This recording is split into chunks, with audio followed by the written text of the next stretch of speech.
إن الحمد لله نحمده ونستعينه ونستغفره ونعوذ بالله من شرور أنفسنا وسيئات أعمالنا. من يهده الله فلا مضل له ومن يضلله فلن تجد له وليا مرشدا. أشهد أن لا إله إلا الله وحده لا شريك له وأشهد أن محمدا عبده ورسوله. أشهد أنه بلغ الرسالة وأدى الأمانة ونصح الأمة وجاهد في الله حق جهاده حتى أتاه اليقين. اللهم فصل وسلم عليه وعلى آله وصحبه أجمعين. أما بعد، عباد الله، أوصي نفسي وأنفسكم بتقوى الله عز وجل. اتقوا الله واعلموا أنكم ملاقوه. اتقوا الله وتزودوا من دنياكم لآخرتكم. اعلموا معشر المسلمين أن هذه الدنيا فانية وطالبها فاني، ويبقى وجه ربك ذي الجلال والإكرام. يا أيها الذين آمنوا اتقوا الله وقولوا قولا سديدا يصلح لكم أعمالكم ويغفر لكم ذنوبكم، ومن يطع الله ورسوله فقد فاز فوزا عظيما. قال رسول الله صلى الله عليه وسلم: اتق الله حيثما كنت وأتبع سيئة الحسنة تمحها وخالق الناس بخلق حسن. amatendo ga Allah tabaraka wa ta'ala nanyini matendo nanyini byengera atuleze n'atuwangaza okuva ku jjuma ewedde n'atutuusa ku jjuma eya leero. Allah jalla jalaaluhu bangi bajjuludde okuva lwe twamala okusaala ejjuma, si kuba nti yali tabaagala, naye ajali bw'emala okuggwako la yastaakhiru saatan wala yastaqdim. Allah jalla jalaaluhu tayinza kwongeramu yadde eddakiika yadde n'emu. Abantu abo ajali bwe yaggwako baali balina okugenda. Allah tabaraka wa ta'ala ayina balwazizza, bali mu malwaliro, oba oliawo baali basuubira okubeera naffe mu jjuma eno eya leero, lakinnahum lam yastati'u. Abantu abo tebasobodde kubanga balwadde. Nas'alu Allah azza wa jalla an yarhama wa yaghfira kulla man intaqala ilayhi. Allah jalla jalaaluhu tumusaba abeere nga asonyiwa, abeere nga alamuza ekisa abo bonna be yajjulula, entaana zaabwe azibateeremu ebitangaala, era nga bwe tusabira abalwadde abali mu malwaliro an yarzuqahum shifa. Allah jalla jalaaluhu asobole okubeera nga abagabira shifa. Baseruganda ab'ekitiibwa, nkuutira omwoyo gwange n'ejjammwe okubeera nga mutya Allah jalla jalaaluhu, n'okubeera nga tuyitiriza okulongoosa emirimu. Ensi eno gye tuwangaalirako faaniya, egenda kuggwaawo, naffe abagiriko naffe tuggweewo. Allah jalla jalaaluhu yekka yagenda okubeera nga asigalawo. N'olwekyo i'mal li dunyak, kolerera edduniya yo ka'annaka ta'ishu, i'mal li dunyaka ka'annaka ta'ishu ila al-abad. Kolerera edduniya obeere nga anaawangaala emirembe gyonna. Wa'mal li akhiratika ka'annaka tamutu gada, era obeere nga akhira yo gikolerera, obeere nga anaafa enkeera. Al-kayyisu man daana nafsahu wa amila lima ba'da al-maut. Omuntu ayitibwa omugezi yoyo eyeebanja yekka n'akola ebinaamugasa enkya bwe banaabanga bamubise. Wal ajizu man atba'a nafsahu hawa. Ate omuntu atalina magezi nga byamulema fayiriya, yoyo agoberera omwoyo gwe kye gumugamba.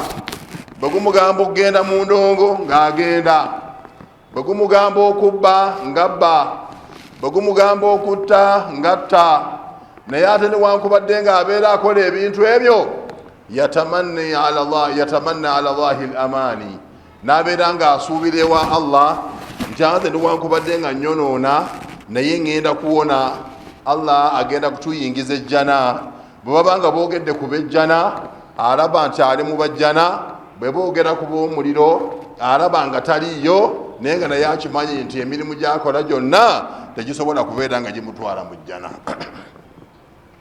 Ibadallah, baseruganda b'ekitiibwa bampuliriza. Qala Rasulullahi sallallahu alayhi wa sallam, inna Allaha la yaqbidu al-ilma intiza'an yantazi'uhu min an-nas walakin yaqbidu al-ilma biqabdi al-ulama. Allah jalla jalaluhu okusinzira nga nabbi bw'atugamba tajjaawo irimu nti agikwata n'agijja mu mitwe gy'abantu ne mu bifuba by'abantu, nedda, wabula irimu Allah agijjawo biqabdi al-ulama, nakubeera nga ajjawo abamanyi. Fa idha mata al-alimu ma'ashara al-ikhwa, singa wabeerawo omumanyi yenna abeera afudde, faqad qubida ilmuhu, irimu yonna eri mu muntu oyo ebeera emuvuddeko. N'olwekityo ewiiki eno yennyini, ewiiki eno yennyini tusobodde okufiirwa abantu. Wa min dhiminihim sheikhun kabirun, era mu bantu betwafiiriddwa mwabaddemu sheikh ow'amaanyi, sheikh abadde omulungi fi ilmi sharia, sheikh abadde omulungi fi ilmi tafsir, sheikh abadde mulungi fi usul al-fiqh, sheikh abadde mulungi fi ulumin shatta, abadde ayina amajal, abadde ayina fields nyingi zabeeramu mu ilmu. Faqadnaahu, sheikh oyo twamufiiriddwa. Kiba kitegeeza nti irimu yonna ebadde mu Sheikh Ismail, yonna irimu eyo bwe yatambudde yagenze nayo, byonna byabadde ayina, tafsiri ennungi ezibadde ku flashes abantu bazisigazza, ezibadde ku teepu bazisigazza, ezibadde ku CDs bazisigazza, ezibadde ku radio bazisigazza, naye bwe zinaasanguka seegala kyasobola kudda nate atukolereyo endala. Twafiiriddwa mu umma sheikh ow'amaanyi. Sheikh Nkata kana rajulan kana shaykhan mu'tadila, abadde seeka nga mulungi, abadde sheikh nga mulungi, la yushariku al-fawda, obadde tomusanga mu muvuyo. Ma ra'aytuhu yashtumu ahadan, seeka saamulabako ng'ayina gwavuma, era seeka saamulabako ng'ayina gwajerega, era seeka saamulabako ng'ayina gwavoola. Kitegeeza abadde seeka mulungi. Akaseera kano akasembayo abadde ayina ekigambo kyayogera, alladhi yuridu an yashtagila bi'uyubi ghayrihi falyashtaghilu awwalan bi'uyubi nafsihi, ayagala okubeera nti atewaana n'obumogo bw'abalala, asooka atewaane n'obumogo obubwe.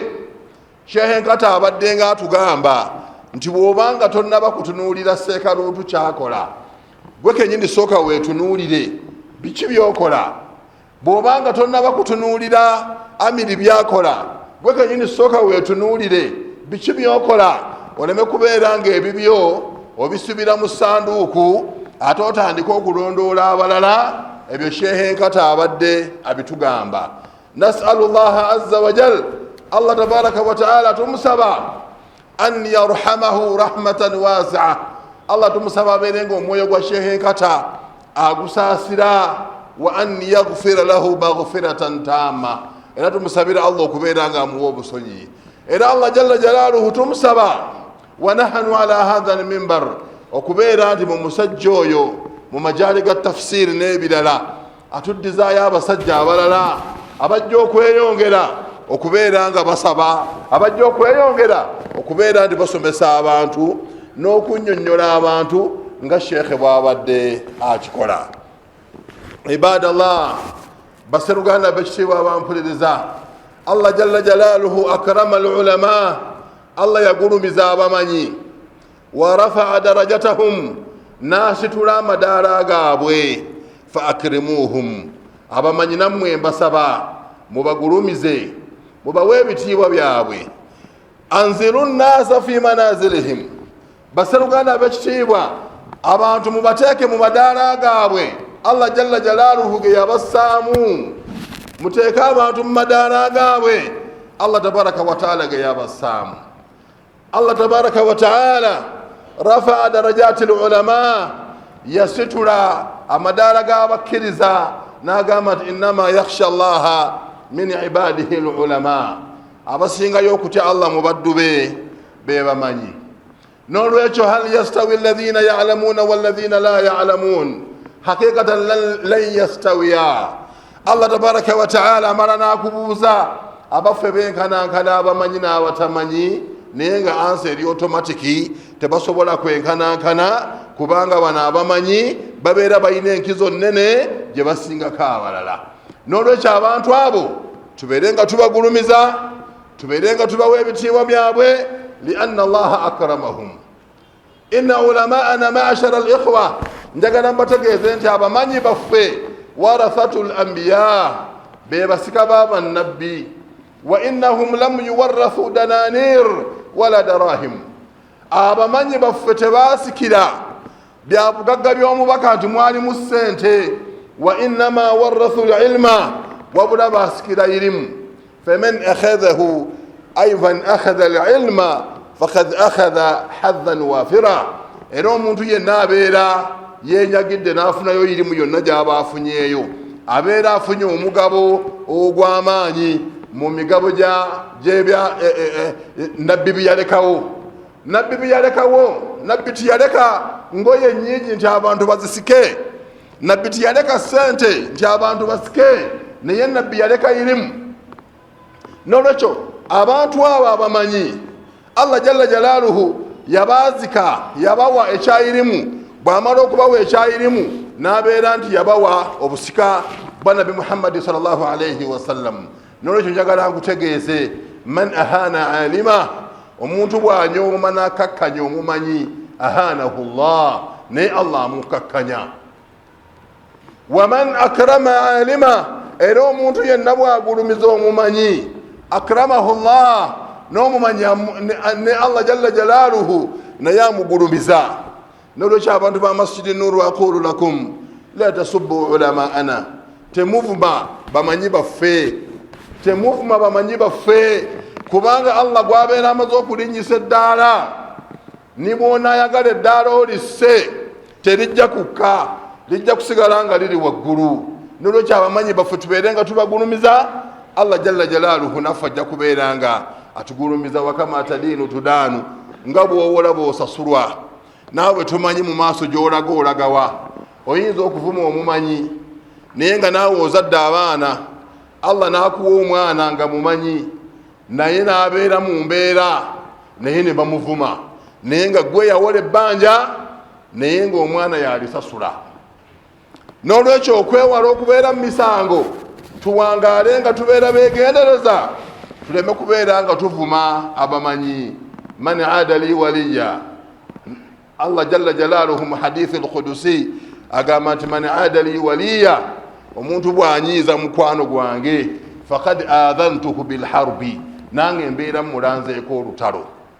Waliyullahi azza wa jalla hum ulamauna, mikwano gya Allah bategeeza mu hadithi eyo abamanyi.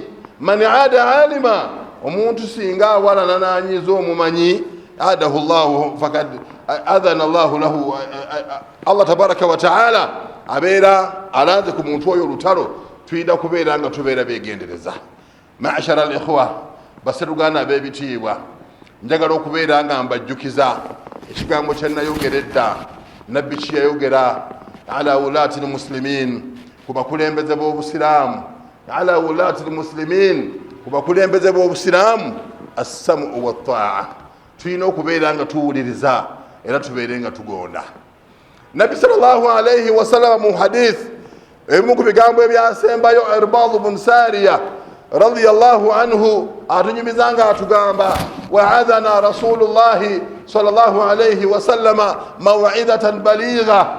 Nabbi yatubuulirira olubuulirira nga lw'amaanyi, abantu ne bakaaba amaziga n'emibiri ne gigigumira, mpaka lwe baamugamba nti ya rasulallah kaannaha maw'idhatun muwaddi'atun, ng'olinga atugamba ebigambo ebisembayo. fa awsina ya rasulallah, baako kyotukuutira. Nabbi kyeva atandika okukuutira n'agamba nti usikum bittaqwallah, mbakuutira okubeera nga mutya Allah, wassamu wattaa, era mbakuutira okubeera nga muwuliriza, era mbakuutira okubeera nga mugonda. Wa in ta'ammara alaykum abdun, niwankubadde nga bali baba baleetedde muddu nga yabakulembera. Inna nidama ahli sunnati wal jamaa ma'ashara al ikhwa, feno ahli sunna wal jamaa ala wulati al muslimin as-sam'u wat ta'a, tuyina kubeera nga tubawuliriza, tuyina kubeera nga tubagondera. Hadha manhajuna, eyo ye nidhamu yaffe Nabi Muhammad sallallahu alayhi wa sallama kwe yatussa as-sam'u wat ta'a. Nabi sallallahu alayhi wa sallam qad rabba rijalahu ala ta'ati wulati al-umur. Nabi sallallahu alayhi wa sallam yalera abasajja be bonna be yalina, ba Abu Bakar as-Siddiq, ba Umar ibn al-Khattab, ba Uthman ibn Affan n'abalala bonna yabalera ku system, yabalera ku mpisa ta'ati wulati al-umur, okubeera nga bagondera abakulembeze. Naffe tujja kugamba nti embeera eyo eriwo ey'okugondera abakulembeze, wa nahnu ala atharihim muqtadun, tuyina kubeera nga naffe tubagoberera. Baseruganda b'ekitiibwa omukulembeze yuta, omukulembeze agonda. Nutiu lamir fima nuhibbu wa nakrah fil manshati wal makrah, tugondera omukulembeze mu ekyo ekiba kitusanyusa ne mu ekyo ekiba kitunakuwaza. Eyo yenkola y'obusiraamu. Naye olw'okubeera nti tulina obuzibu nti oluusi tugaana okusoma eddiini yaffe ne tutamanya bye tulina kubeera nga tugoberera, ne weesanga ntukola ensobi mu bintu bingi. Mbakuutira okubeera nga tubeera bagonfu eri abakulembeze. Njagala okubeera nga mbategeeza nti mu ahli sunna wal jamaa mu sharia y'obusiraamu la yakuna fi raqabati muslimi bay'atani, ensingo y'omusiraamu tebeera mu kulayira ku bakulembeze babiri. Ekyo mu sharia y'obusiraamu tekiriiyo. Njagala mbategeeze tuyina ekigambo kye bayita baya. Singa babanga balonze omukulembeze, bwe baba olw'okulonda omukulembeze, mwe ababeera baliwo nga babalondedde omukulembeze, muwanika emikono ne mulayira ne mugamba tugenda kugondera, bakiyita baya. Ekyo mu sharia kyekimanyiddwa, niwankubadde nga ffe tukikola opposite. Eno ffe bwe tumala okulonda omuntu gwe tulonze ate yakwata Kurani n'awanika omukono n'alayira. Naye enkola y'obusiraamu bwe bamala okulonda omukulembeze, mwe ababeera baliwo muwanika emikono ne mubaya, ne mugamba ssebo tukkiriza, tugenda kugondera, tugenda kuwulira, tujja kubeera emabegawo, kye bayita baya. Mu sharia omuntu omu tabana baya za abakulembeze babiri. Nobaya akwono nja kugondera, nobaya nekwono nja kugondera. Ekyo singa obeera nga kyobadde nakyo fa anta munafiqun khalisun, obeera munanfuusa awedde emirimu. Nolwekyo omusiraamu yenna alina kubeera ne baya emu, era eyo kajatambula nayo n'agondera omukulembeze oyo. Bw'amala omugondera omukulembeze, wa in akhtaa, niwankubadde nga ye abeera alina wawabye, lahu ma alayhi wa lakum ma lakum, ye afuna ebibi Allah n'amuvunaana lulwe, nammwe Allah n'abavunaana kyammwe. Mwe Allah abawa empeera zammwe z'obugumiikiriza, n'oli Allah agenda kubeera nga amuwa ekikye. Tubeere bagombe eri abakulembeze. Omuntu yenna abeera ne baya emu, mu nsingo ye taba na baya bbiri, era ffe tugenda kusigala nga baya tuyineemu, tugenda kuyingizaamu baya ndala. Aqulu qawli hadha wa astaghfirullaha li wal jami'i al muslimin. Tubu ila Allah ataibu min adh-dhanbi kaman la dhanba lahu. Alhamdulillahi hamdan kathira tayyiban mubarakan fihi kama yuhibbu rabbuna wa yardah. Salatun wa salamun yaliqani ila khairil awwalin wal akhirin Muhammad ibn Abdullah wa ala alihi wa sahbihi ajma'in. Amma ba'd. Baseruganda b'ekitiibwa, nziramu nate okubakuutira okutya Allah mu byonna bye mugenda okukola. Singa obanga totidde Allah, buli kimu onaaba olina obusobozi obukikola. Naye nga akaseera kajja kujja akaseera kagenda kujja wejjuse nti singa namanya nandibadde nakola kino, singa namanya nandibadde nakola kino.